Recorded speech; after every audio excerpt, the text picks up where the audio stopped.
नमस्कार and good evening. स्वागत करते हैं आप सभी का प्रोग्राम स्ट्रेट टॉक में। मैं हूं आपके साथ गीत उदय सैनी।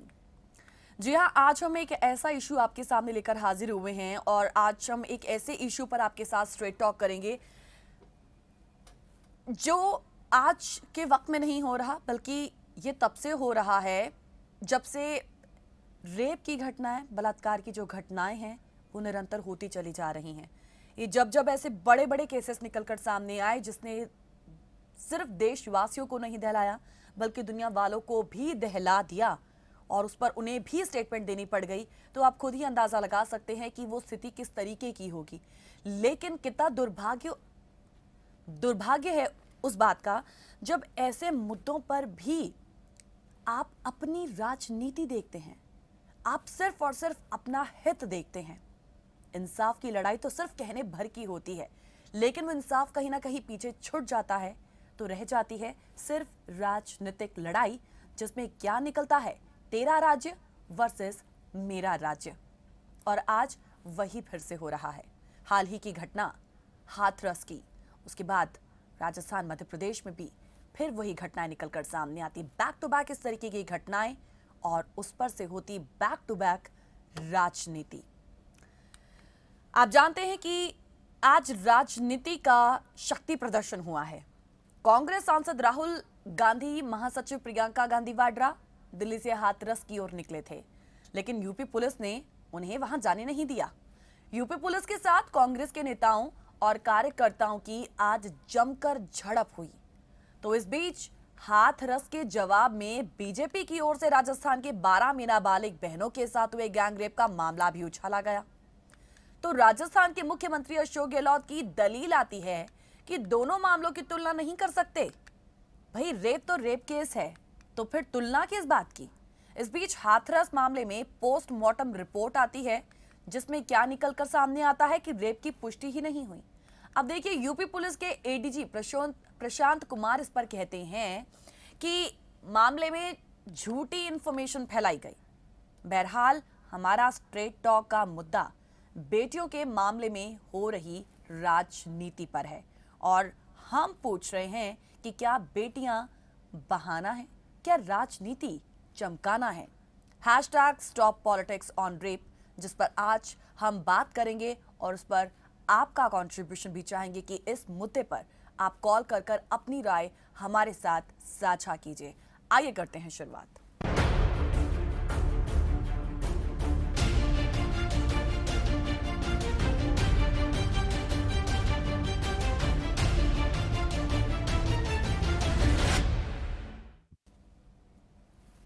आइए फटाफट से उन सवालों पर एक नजर डालते हैं। सीधे सपाट से सवाल आपके लिए जिस पर आप अपनी राय रख सकते हैं। सवाल नंबर पहला, रेप पर राजनीति, लेकिन राजस्थान छोड़ हाथरस क्यों चले गए आज राहुल गांधी और पीछे पीछे उनकी बहन। सवाल नंबर दूसरा कि शक्ति प्रदर्शन आज हुआ है, एक बहुत बड़ा शक्ति प्रदर्शन, और उससे हाथरस की बेटी को क्या लगता है आपको न्याय मिलेगा। तीसरा सवाल, जो आज एक टर्म निकलकर सामने आई है सियासी टूरिज्म की। जी हां, आपको लगता है कि पॉलिटिकल टूरिज्म भी अब शुरू हो चुका है। सवाल ये भी कि क्या बेटियां बहाना है, क्या राजनीति को ही चमकाना है, और सवाल ये भी कि बेटियों को आज सुरक्षा चाहिए या फिर ऐसी सियासत जिसमें कैंडल मार्च होता है, जिसमें शक्ति प्रदर्शन होता है। सवाल ये भी कि बेटी पर तेरा राज्य वर्सेस मेरा राज्य आखिर ये क्यों हो गया। #StopPoliticsOnRape पर आप अपनी राय दें। ये सवाल लगातार आपकी टेलीविजन स्क्रीन पर मौजूद रहेंगे, लेकिन उसके साथ साथ मौजूद है वो नंबर भी जिस पर आप हमें कांटेक्ट कर सकते हैं और अपनी राय, अपना ओपिनियन हमारे साथ साझा कर सकते हैं। मैं जानती हूं कि ये एक ऐसा विषय जिस पर बात तो कल भी स्ट्रेट टॉक में हुई, लेकिन राजनीति अब जिस लेवल की हो रही है वो वाकई हमें ये सोचने पर मजबूर कर देती है कि भाई इंसाफ तो कहीं पीछे ही छूट जाता है ऐसे मामलों पर, लेकिन सिर्फ और सिर्फ आगे चमकती रहती है राजनीति, और उसकी एक तस्वीर आज हमें फिर से देखने को मिली। आज सिर्फ हाथरस की बात नहीं, आज सिर्फ राजस्थान में हुई, आज सिर्फ मध्य प्रदेश में हुई उस घटना की नहीं, आज हम फिर से उन सभी घटनाओं को रिकॉल करने की कोशिश करेंगे, फिर से उन्हें रिवाइव करने की कोशिश करेंगे जिस पर जब जब इंसाफ की मांग की गई उससे ज्यादा हमें राजनीति ही देखने को मिली है। और फिर सवाल वही जहन में कौंधता है, वही सवाल फिर से हमारे दिमाग में कौंधता है कि आखिर ऐसा क्यों। ऐसे में हैशटैग स्टॉप पॉलिटिक्स ऑन रे पर अपनी राय दीजिएगा कि आप विदेशी धरती पर बैठे राजनीति जो इंडिया में ये हो रही है उस पर आप क्या सोचते हैं। हम ये नहीं कहते हैं कि आप अपना सजेशन दें, आप हमें बताएं कि क्या किया जा सकता है, क्या नहीं किया जा सकता है।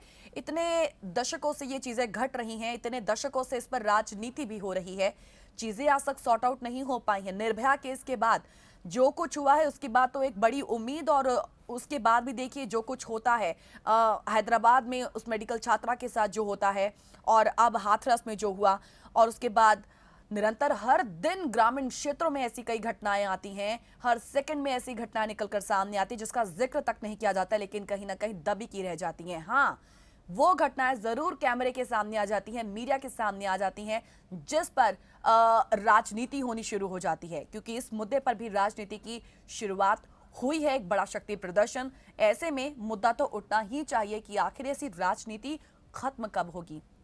ऐसे में आज हम सिर्फ आपसे ये जानना चाहेंगे कि जिस तरीके से ऐसे सवाल हमारे जहन में, हमारे दिमाग में बार बार कौंधते हैं, आपके जहन में भी उठते होंगे। ऐसे में आप अपनी जो बात है हमारे साथ शेयर कीजिएगा कि आप इस मुद्दे पर क्या सोच रहे हैं, क्या सोचते हैं। राजनीति जिस चरम पर हो रही है या अब तक ऐसे तमाम मामलों पर होती आई है, उस पर आपकी क्या राय है, आप क्या सोचते हैं, अपनी राय हमारे साथ जरूर साझा कीजिएगा। मैं उम्मीद करती हूं कि इस टॉपिक पर देखिए कल भी हमारी बात हुई, लेकिन राजनीति आज जिस कदर हो रही है हम उस पर बात करें, और सिर्फ हाथरस मामले के नहीं, तमाम उन मामलों की भी जो अब तक ऐसे होते हैं हम उन्हें फिर से रिवाइव करने की कोशिश करेंगे। लेकिन देखिए रिएक्शंस तो अभी भी निरंतर निकलकर सामने आ रहे हैं, जिसमें एक बार फिर से वही हो रहा है कि त्याग पत्र की मांग की जा रही है। मायावती भी कहती हैं कि यूपी जो है जिसमें क्राइम रेट अभी फिलहाल बढ़ रहा है, और वो सीएम योगी को तो अभी फिलहाल मठों में जाने की तैयारी करनी चाहिए। और भी तमाम ऐसे रिएक्शंस निकलकर सामने आए हैं जिस पर जितनी बात की जाए उतना ही कम होगा। लेकिन हम आपको बताना चाहेंगे कि देखिए हाथरस की बेटी को इंसाफ मिले या ना मिले, इस मामले में जिस तरीके की राजनीति हुई है वो वाकई हमारा दुर्भाग्य की राजनीति ऐसी भी होती है। राजनीति की शुरुआत कैसे होती है वो देखिए। सबसे पहले तो 29 सितंबर की रात को दिल्ली के सफदरजंग अस्पताल में जब लड़की का पार्थिव शरीर ले जाने का प्रोसीजर चल रहा था, तब लड़की के पिता और भाई अस्पताल के गेट पर मौजूद रहते हैं।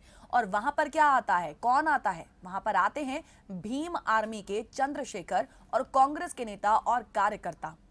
तभी वहां पर आम आदमी पार्टी के विधायक सौरभ भारद्वाज भी पहुंच जाते हैं, और उसके बाद अस्पताल के गेट पर जो तमाशा होता है उसे देखकर हम खुद ही समझ जाएंगे, आप खुद समझ जाएंगे कि वहां पर मौजूद किसी भी नेता को ना तो परिवार के दुख दर्द से सरोकार था, और न लड़की को इंसाफ दिलाने की चिंता। अब आम आदमी पार्टी के विधायक सौरभ भारद्वाज सफदरजंग अस्पताल के गेट पर मौजूद दिल्ली पुलिस से बहस करते हैं, पुलिस के लिए अपशब्दों का प्रयोग करते हैं। जब दिल्ली पुलिस इस पर आपत्ति जताती है तो वो ये भी याद दिलाते हैं कि मैं एरिया का एमएलए हूं, इसलिए मुझे सर कहकर एड्रेस करें। और आज की तस्वीर, जो हंगामा, जो शक्ति प्रदर्शन हुआ, आज जो कुछ हुआ वो जग जाहिर है, क्योंकि उत्तर प्रदेश में हाथरस और बलरामपुर में हुई रेप और हत्याओं की वारदातों के बाद सियासी संग्राम बढ़ गया। कांग्रेस इस मुद्दे को भुनाने में लगी है, क्योंकि सरकार पर कांग्रेस समेत विपक्ष ने जोरदार प्रहार कर दिया है। सियासी तौर पर चौतरफा गिरने के बीच योगी सरकार में मंत्री ने कांग्रेस पर ही पलटवार कर दिया। सिद्धार्थनाथ सिंह की बात करते हैं, जो काफी लाइमलाइट में हैं अभी फिलहाल इस मुद्दे को लेकर। उन्होंने कांग्रेस को निशाने पर लिया। उन्होंने राजस्थान के अजमेर में हुई वारदात को लेते हुए कह डाला कि राहुल प्रियंका वहां क्यों नहीं जाते। अब देखिए सोशल मीडिया भी आ गया जाता है। राहुल गांधी और प्रियंका वाड्रा की राजनीति हम इस बात से समझ सकते हैं कि इन दोनों को सिर्फ यूपी के शायद आज ये केसेस दिखे, राजस्थान के नहीं। आपको ये जानकर हैरानी होगी कि राजस्थान में सिर्फ पिछले 2 दिनों में रेप की 18 घटनाएं हुई, और कांग्रेस अध्यक्ष सोनिया गांधी के बेटे उस पर चुप्पी साधे हुए हैं। आज मुद्दा ये भी नहीं है कि हम कांग्रेस कर रहे हैं या बीजेपी कर रहे हैं, हम ये बात कर रहे हैं कि इन सबको सिर्फ राजनीति ही क्यों चिपकानी होती है। खुद सोनिया गांधी और प्रियंका गांधी भी राजस्थान रेप पर कुछ नहीं बोल रही, जबकि नेशनल क्राइम रिकॉर्ड ब्यूरो के आंकड़े कहते हैं कि साल 2019 में देश में सबसे ज्यादा रेप के मामले कांग्रेस शासित राज्य से दर्ज हुए। 2019 में राजस्थान में करीब 6000 रेप के मामले सामने आए और इतना ही नहीं, राजस्थान में दुष्कर्म के जितने केसेस दर्ज हुए उनमें से 9% पीड़ित दलित महिलाएं हैं। लेकिन राहुल और प्रियंका वाड्रा इस पर नहीं बोलेंगे। सोनिया, राहुल, प्रियंका को तो सिर्फ यूपी पर राजनीति करनी है, उन्हें उस स्टेट में करनी है जहां पर दूसरी पार्टी है। इसे लेकर यूजर्स जो है वो सोशल मीडिया पर सवाल उठा रहे हैं, जिसकी बात हमने आपके सामने फिलहाल रखी। तो ऐसे में आप देखिए कि बीजेपी के जब नेता उन राज्यों की बात करते हैं जहां पर इस तरीके की घटनाएं घटी, तो वो भी अपनी राजनीति चमकाने पर उतर आते हैं। और आज जो फिलहाल हुआ है, अगर यूपी में बीजेपी की पार्टी है, योगी आदित्यनाथ मुख्यमंत्री की कुर्सी पर बैठे हुए हैं, तो कांग्रेस भी वही कर रही है जो तमाम मुद्दे पर दूसरी पार्टियां करती आई हैं। तो ये ऐसे में तेरा राज्य वर्सेस मेरा राज्य क्यों हो गया है, ये हमें क्यों इतना सब कुछ घटिया सोचने पर मजबूर कर देता है, जिससे राजनीति से ही नफरत होने लगती है। हम जानते हैं कि राजनीति हर मुद्दे पर होनी चाहिए और जब तक मुद्दे पर बहस नहीं होगी, इस तरीके की छींटाकशी नहीं होगी, वो राजनीति राजनीति नहीं रह जाती है। लेकिन दुर्भाग्य ये है, दुख इस बात का है कि ऐसे मामलों पर भी राजनीति सिर्फ अपने हित को चमकाने के लिए, अपनी राजनीति को चमकाने के लिए आप इस तरीके की पॉलिशिंग कर रहे हैं। आप इस तरीके की बात करते हैं जिसमें तेरा राज्य मेरा राज्य हो जाता है। आपको उनके दर्द से कुछ नहीं लेना देना, आपको उस पीड़िता से कुछ लेना देना नहीं, लेकिन आपको तो देखना है कि सिर्फ राजनीति को किस तरीके से चमकाना है, किस मुद्दे पर, कौन सी पार्टी पर, कब, किस तरीके से प्रहार करना है। फिलहाल एक छोटा सा ब्रेक ले रहे हैं, जल्द लौटेंगे। कॉल कर अपनी राय जरूर हमारे साथ साझा कीजिएगा। जल्द लौटेंगे।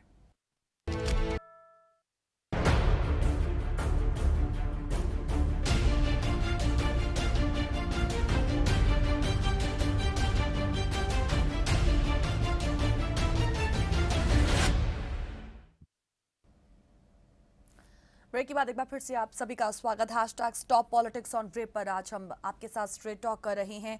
जाहिर सी बात है कि जब इस तरीके के मुद्दे निकलकर सामने आते हैं, जब ऐसी घटनाएं निरंतर घटती हैं, तो हम भी खुद अंदर से जो हैं वो झुझट जाते हैं या फिर इतने ज़्यादा व्यथित हो उठते हैं कि उस मुद्दे पर बातचीत करने के लिए भी हमें भी शब्दों का ऐसा इस्तेमाल, हम भी उन शब्दों को ढूंढने की कोशिश करते हैं जिससे अपनी बात को आपके सामने रख सके। लेकिन दुर्भाग्य ये है कि जब इस तरीके से राजनीति चमकाने की जब एक तस्वीर निकलकर सामने आती है और तेरा राज्य मेरा राज्य, हम त्याग पत्र की मांग करते हैं, हम इस चीज़ की मांग करते हैं, कहीं ना कहीं आप इंसाफ के नाम पर ये जो एक झूठा खेल खेलते हैं, ये सबको समझ में आता है, लेकिन शायद इस पर कोई बोल नहीं पाता है या फिर कोई बोलना नहीं चाहता है। हम जानते हैं कि बोलने से उस पीड़िता को, जो अब इस दुनिया में नहीं रही है, उसे इंसाफ नहीं मिलने वाला है। लेकिन हाँ, जो हो रहा है हम एटलीस्ट उसे तो रोकने की कोशिश कर सकते हैं। तो ऐसे में आज हम इसी पॉलिटिक्स की लगातार बात कर रहे हैं, जो सिर्फ आज हाथरस वाले मामले पर नहीं बल्कि ऐसे मामलों पर भी होती आई है, जो हमें ये सोचने पर मजबूर करती है कि कानून का शासन लागू करने का इनका जो अपना दायित्व निभाने की जो एक रस्म चलती आई ना, इसकी बजाय स्वयं कानून के शासन की जड़ों पर कुठाराघात करने पर ये तुल गए हैं, वो भी तब जब लोकतांत्रिक व्यवस्था के अस्तित्व पर ही एक प्रश्न चिन्ह लगा हुआ है। फिलहाल एक कॉलर हमारे साथ जुड़े हुए हैं, आइए उनसे बात करते हैं। नमस्कार भास्कर जी, बहुत बहुत स्वागत है आपका जासिंदी में। नमस्कार जी गीत जी, बहुत बहुत शुक्रिया, आपने मेरा ये फोन उठाया है, मुझे मौका दे रही हैं आप थोड़ा सा बोलने के लिए। जी जी सर। मुझे इसमें देखिए ये कहना है गीत जी कि आप क्रिटिसाइज नहीं कर रहे हैं, कुछ नहीं कर रहे हैं, लेकिन जो हम अब जो जैसा जैसा देख रहे हैं कुछ समझ में भी आना शुरू, पहले तो क्या ध्यान नहीं करते थे। और ये जो हो रहा है ये गीत जी ये नया नहीं है, ये बहुत पुराना चला जी, बिल्कुल नया नहीं है ये। जब से ये भारत आजाद हुआ, ये कांग्रेस गवर्नमेंट आई, इन्होंने सारे के सारे ही जो सिस्टम्स हैं, जहां भी आप इनको इन्होंने वो किया। अब तो देखिए ये जो मीडिया है इतना स्ट्रांग हो गया है, आ जाते हैं, ओपननेस हो गई है, तो पता चल रहा है कि वहाँ कुछ इस मामले में कुछ हुआ ही नहीं हुआ। पहले तो होते थे, मैं भी पंजाब में बड़ा देर रहा और वहाँ तो जो हुआ है हम बोल नहीं सकते। आपने भी अभी बोला कि बड़ी जगह ऐसा भी है, ये बात सही है कि हम कह भी नहीं सकते हैं कि जो आज के दिन में भी बहुत बुरा हाल है, ये उस लड़की का कैसे वो आ गया या निर्भया का कैसे आ गया था। वो एक बड़ा वो लकी थी, लकी तो चलो क्या कहना चाहिए भी उनका, चलो कुछ हुआ थोड़ा, और ये भी हुआ। और इन्होंने जब से आए, इन्होंने हर मामले में, चाहे किसी भी तरह का कानून हो, डिसिप्लिन हो, इन्होंने रखा ही नहीं, वो सिस्टम ही नहीं रखा। जो भी आप इनका कोई नया कर्मकांड आ जाता है, इनका लगता है कि इन्होंने कुछ किया ही नहीं हुआ। तो ये सब जी पुराने ऐसे ये जो रोग कैंसर्स लगे हुए हैं इतने ज्यादा कि उनको संभाल पाना ही लोगों के लिए मुश्किल है। ये बड़ा कॉस्ट कर रहा है कंट्री को। कभी किसी लेवल पे भी किसी ने सोचा ही नहीं, इवन द डे वन से जब ये हुआ भी, हम कुछ अब देश के लिए करें, सड़कें अच्छी बनाए, फ्री वे बनाए। वो जो बाहर पढ़ के आगे पंडित नेहरू और दूसरे, उनको लंदन की फ्री वे दिखाई नहीं दिए, वो यहाँ आके उन्होंने कुछ नहीं किया। इंदिरा गांधी घूम के आपकी बात अच्छे से समझ रही हूँ जी, लेकिन सर मैं भी ये चाहती हूँ ना कि आज जैसे आप भी बात कर रहे हैं, या हमारे और भी जो हमारे कॉलर्स हमारे साथ जुड़ेंगे, आई रियली डोंट वांट कि कोई कांग्रेस करे या फिर कोई बीजेपी करे। इट्स ये सर आप सही कह रही हैं जी, आप सही कह रही हैं, लेकिन नहीं आप देखिए, अब ये जो चीज तो पुरानी चली आ रही है ना। की बात करना चाहती हूँ, उस पॉलिटिक्स में कोई भी शामिल हो सकता है, लेकिन आई डोंट वांट कि कोई पॉइंट आउट करे कि किसी एक पार्टी को कि ठीक है अगर उस राज्य में हो रहा है तो ये कांग्रेस का है।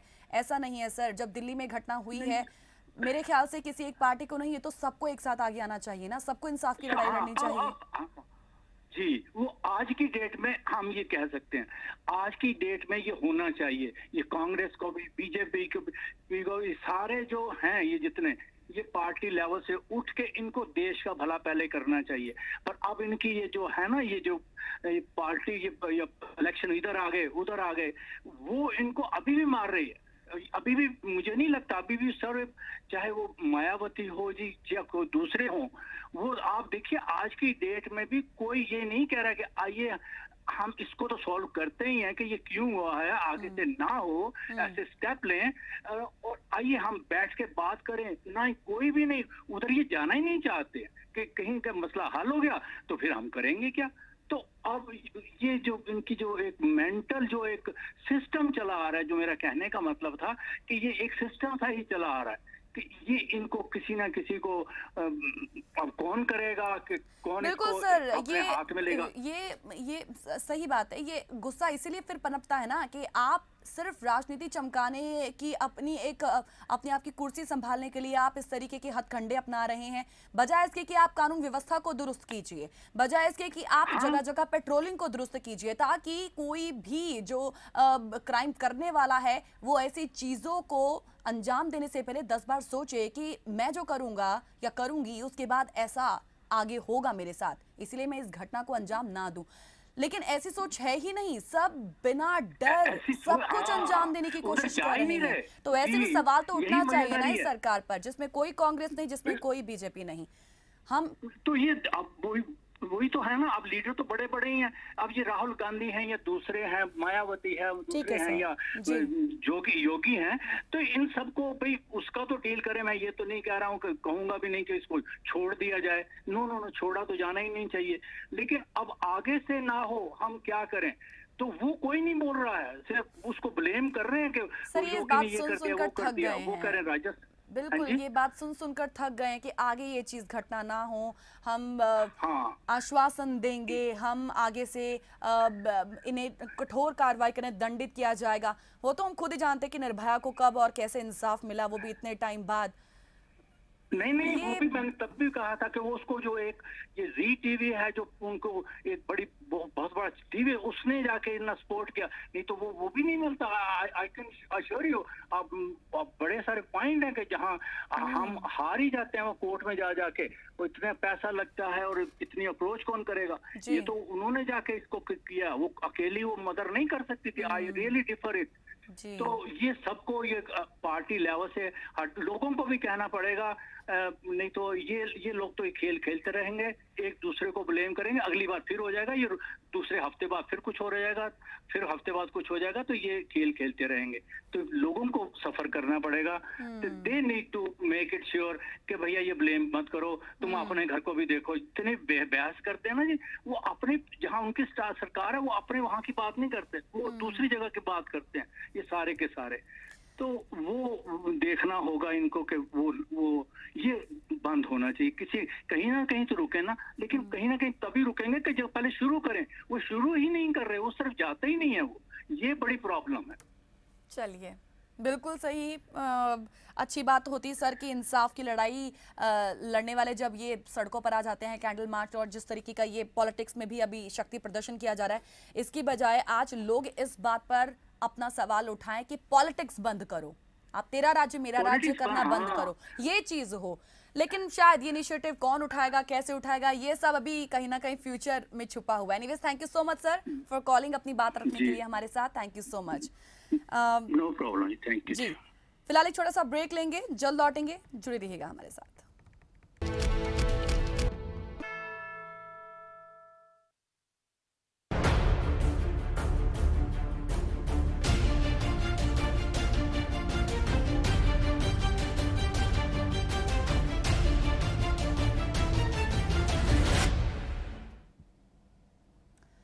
Welcome back after the break.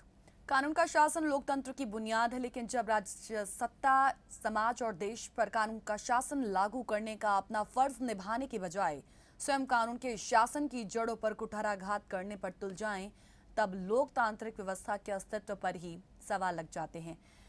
केंद्र में मोदी सरकार की सरकार बनने के बाद से ही पिछले कई सालों में अनेक ऐसी घटनाएं देखने में आई हैं जब अपराधी अपना काम करते रहे और कानून के रखवाले मूक दर्शक बने देखते रहे।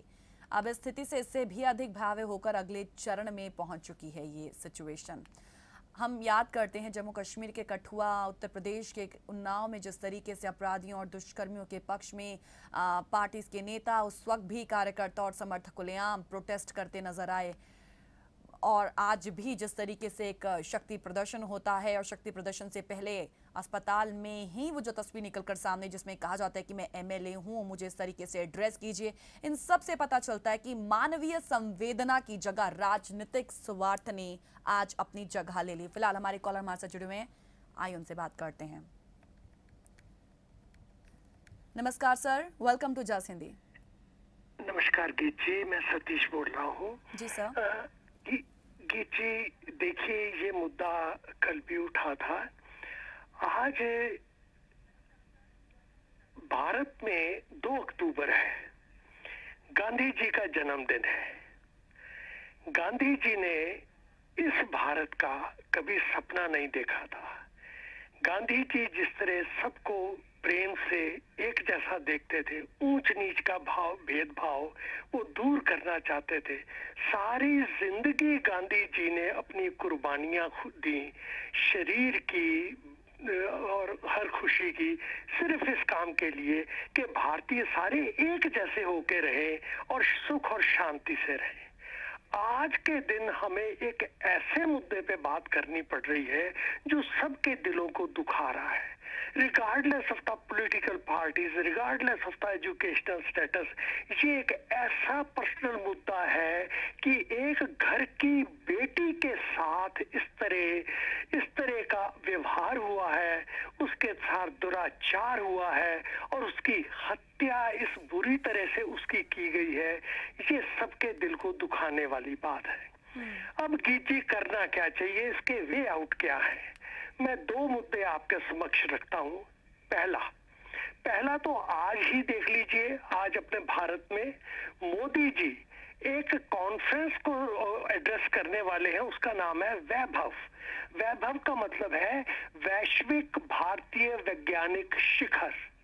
उसमें वो इंडियन साइंटिस्ट और एनआरआई साइंटिस्ट जो हैं उनके लिए एक कॉमन फोरम क्रिएट कर रहे हैं।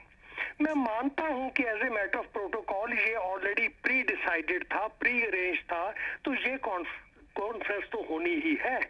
लेकिन ऐसे मौके के ऊपर यही मोदी जी, जिनकी आवाज सारी दुनिया सुनती है, भारत के 100 करोड़ लोग सुनते हैं। मैं वो दिन याद फिर से करवाता हूं। इन्होंने कहा ताली बजाओ तो सबने ताली बजाई, इन्होंने कहा थाली बजाओ तो इन्होंने सबने थाली बजाई। मोदी जी ने कहा लॉकडाउन करो तो सब लॉकडाउन में चले गए। जो जो मोदी जी ने कहा पिछले 6-8 महीने में भारत की जनता ने सब कुछ किया। क्या आज मोदी जी इस दुराचार के बारे में 2 शब्द नहीं कहेंगे? आज अगर ये 2 शब्द दुराचार के बारे में कहें तो गीत जी इनके ऊपर विश्वास लोगों को है, लेकिन लोगों को आज अपने डिस्ट्रिक्ट मजिस्ट्रेट, अपने सुपरिटेंडेंट पुलिस, अपने चीफ मिनिस्टर के ऊपर विश्वास नहीं है, क्योंकि वो सारे के सारे अपनी अपनी नौकरियां बचाने पे लगे हुए।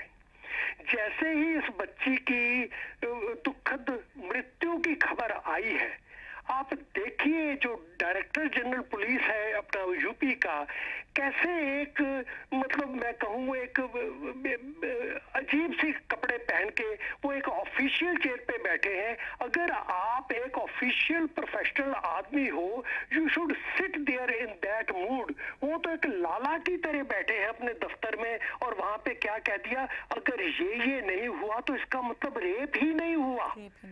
मैं गीत जी उनके शब्दों को दोहराना नहीं चाहता आपके इस मंच की का सम्मान करते हुए। आज की यूपी के डायरेक्टर जनरल पुलिस की ये स्टेटमेंट थी कि अगर लड़की के साथ ये और ये कर्म 2 नहीं हुए तो उसको तो रेप हुआ ही नहीं।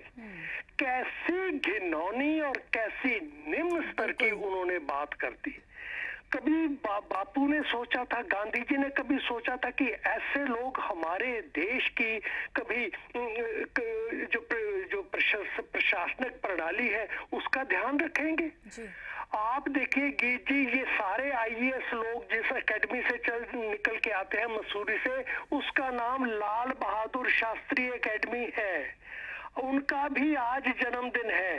क्या इनमें से किसी की आत्मा में थोड़ी सी भी आवाज उठती है कि हम किसके नाम से आज ये शिक्षा लेके आज इस ओहदे पे बैठे हैं, और आज हमारी परफॉर्मेंस क्या है?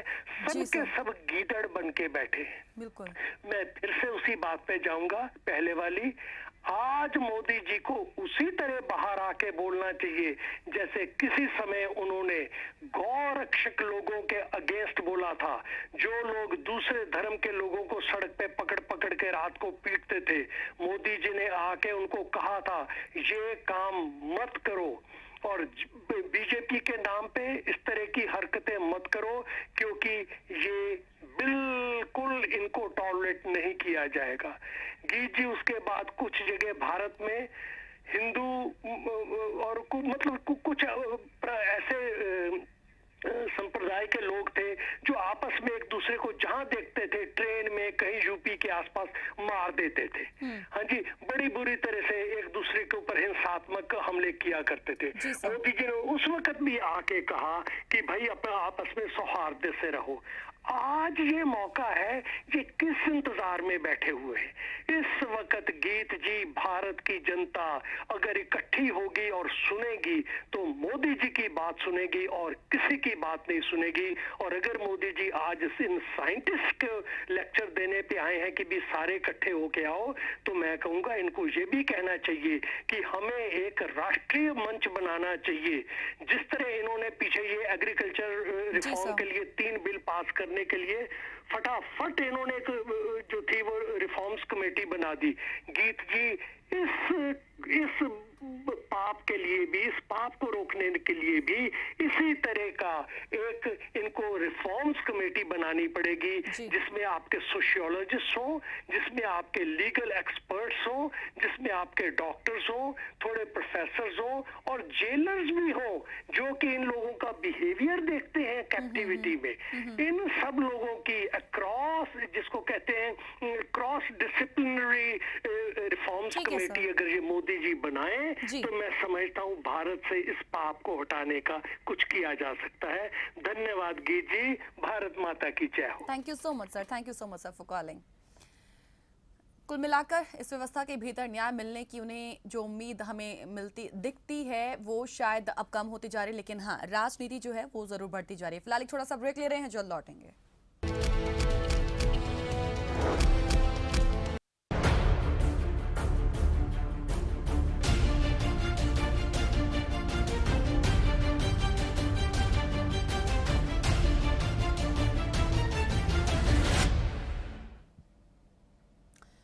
ब्रेक के बाद एक बार फिर से आप सभी का स्वागत करते हैं। फिर हमारे कॉलर हमारे साथ जुड़े हुए हैं, आइए बात करते हैं। नमस्कार सर, वेलकम टू जास हिंदी।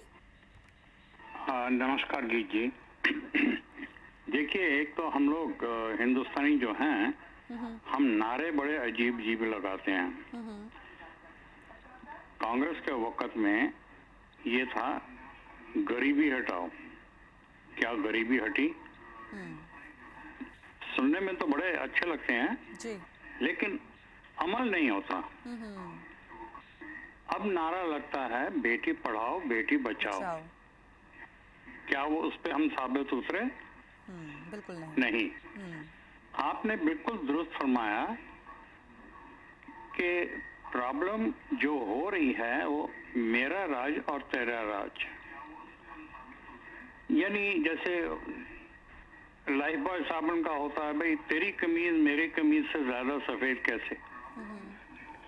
अब देखिए, जो गवर्नमेंट आपकी स्टेटों में बनी, सेंटर में बनी, जी, वो लोगों ने इलेक्ट किया है, चुना है, तो एक दूसरे गवर्नमेंट को रिस्पेक्ट देनी चाहिए।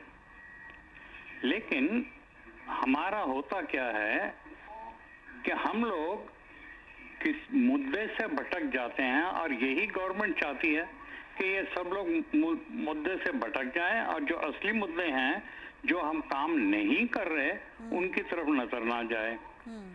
अब गवर्नमेंट की तरफ क्यों जाते हैं? आपके शो में देख लो, पाकिस्तानी खालिस्तानी एकदम हो जाता है। अब ये जो मानसिकता है, ये एक ऐसी मानसिकता है जिसका कि इलाज होना चाहिए, बड़ी खतरनाक है। अब हम लोग एक दूसरे को क्रिटिसाइज तो करते हैं। आप कभी यूएई में जाएं और वहां देखें कंस्ट्रक्शन वर्कर्स एक ही झोंपड़ी में रह रहे हैं और सब मिलजुल के रहते हैं, खाना भी इकट्ठा खाते हैं। मुसलमान नमाज पढ़ने अलग चला जाता है और वहीं पे पढ़ता है, हिंदू अपना बैठ के पूजा वाजा पाठ कर लेता है और वहीं पे करता है जी। कोई इतराज नहीं होता। और फिर देखिए, दुबई में इतनी सफलता मिली हम लोगों को कि हमने एक एक्सक्लूसिव मॉल बना लिया है खाली हिंदुस्तानियों का, भरा पड़ा है। केरलाइट और हमारे हिंदुस्तानी भाई जो हैं, उन्होंने मॉल बनाया। अगर हम लोग मुसलमान देश में जाके, एक पराये मुल्क में जाके सफल हो सकते हैं, तो अपने मुल्क में क्यों नहीं भाई? आप अमेरिका में देख लीजिएगा, हमारे यहाँ गेम्स होती हैं, हमारे दोस्त बंधु हैं, पाकिस्तानी भी हैं, बांग्लादेशी भी हैं।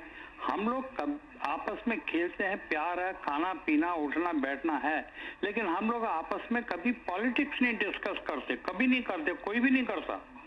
ये नहीं कि हम करना नहीं चाहते, पर होता ही नहीं है। क्यों?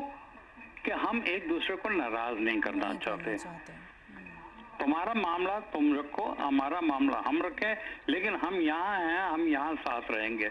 हम हिंदुस्तानी जो है, ये हिंदुस्तान से बाहर तो ठीक रहेगा, हिंदुस्तान के अंदर ठीक नहीं रहता है। और जो इलेक्टेड गवर्नमेंट है, कोशिश ये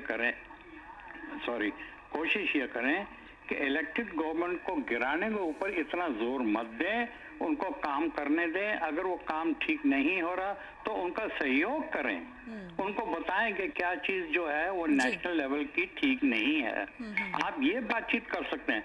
ऑपोजिशन हमारी पार्लियामेंट में जो करती है, ऑपोजिशन का काम ये नहीं है कि गवर्नमेंट हमने चलाने नहीं देनी, ये गलत बात है। ऑपोजिशन का काम ये है कि जो नेशनल हित के ऊपर जो पॉलिसीज बनती हैं, उसके ऊपर पूरा